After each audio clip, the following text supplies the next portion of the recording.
अस्सलाम वालेकुम फ्रेंड्स, आज हम आपके लिए लेकर आए हैं ऑरेंज आइसक्रीम की रेसिपी। वो भी सिर्फ 3 इंग्रेडिएंट्स के साथ हम इसको तैयार करेंगे। बहुत ही आसान, बहुत ही सुपर इजी रेसिपी है इसकी। तो चलिए हम इस मज़ेदार सी ऑरेंज आइसक्रीम की रेसिपी देख लेते हैं। तो इसको बनाने के लिए मैंने यहाँ पर 2 ऑरेंज लिए हैं और इनका हम जूस निकाल लेंगे। तो मैं यहाँ पर ऑरेंज जूस निकालने के लिए मैंने ये कप लिया है, इसको हम निकाल लेंगे अच्छी तरह से जूस को। तो अगर आप मेरे चैनल पर नए हैं, आपने अब तक मेरे चैनल को सब्सक्राइब नहीं किया है, तो प्लीज़ काइंडली आप चैनल को सब्सक्राइब कर लीजिए और साथ ही में बेल नोटिफिकेशन को भी ज़रूर प्रेस कीजिए ताकि मेरी हर नई आने वाली वीडियो की अपडेट आपको सबसे पहले मिल सके। तो इस तरीके से ये देखिए हमने यहाँ पर ऑरेंज का जूस निकाल लिया है।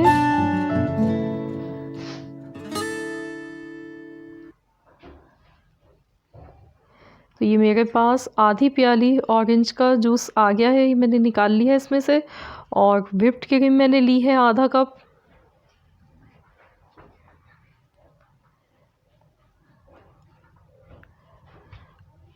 अब हम इसमें ऑरेंज जूस डाल देंगे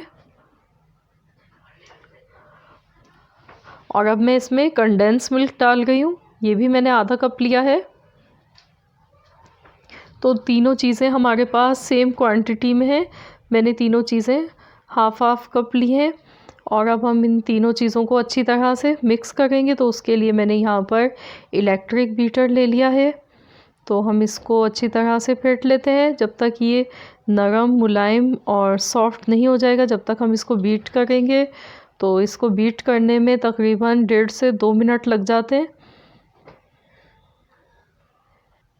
बहुत ही ज़्यादा इजी और बहुत ही अच्छी रेसिपी है। तो आप विंटर में इसको बनाकर एंजॉय करें। आपको ये रेसिपी बहुत ज़्यादा पसंद आएगी। तो ये देखिए मुझे यहाँ पर इसको बीट करते हुए 2 मिनट लगे हैं और अब हम इसको फ्रीज़ करेंगे। तो ये देखिए कितना स्मूथ सा इसका बैटर तैयार हुआ है। तो अब मैं इसको पहले प्लास्टिक रैप मैंने ले लिया है ताकि एयर पास ना हो इसमें। तो इसको मैं ऐसे प्लास्टिक से कवर कर दिया है रैप से मैंने। और अब मैं इसको तकरीबन 5 से 6 घंटे के लिए फ्रीज़र में रख दूँगी और उसके बाद फिर हम इसको निकालेंगे।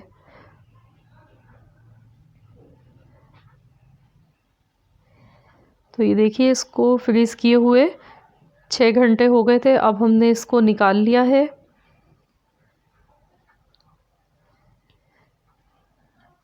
तो ये इसमें आपको मैं दिखाती हूँ, इसमें बिल्कुल भी क्रिस्टल नहीं बने हैं और बहुत ही ज़्यादा बिल्कुल बाज़ार जैसी मज़ेदार आइसक्रीम ये हमारी बनी है। ये देखिए कितनी ज़्यादा सॉफ्ट और कितनी मज़े की ये लग रही है।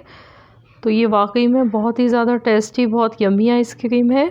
तो आप ये बनाएं और बच्चों को भी दें, आप खुद भी खाएं। बहुत ही मज़ेदार यम्मी आइसक्रीम बनी है ये। तो अगर आपको मेरी रेसिपी अच्छी लगे तो प्लीज़ आप वीडियो को लाइक कर दीजिए।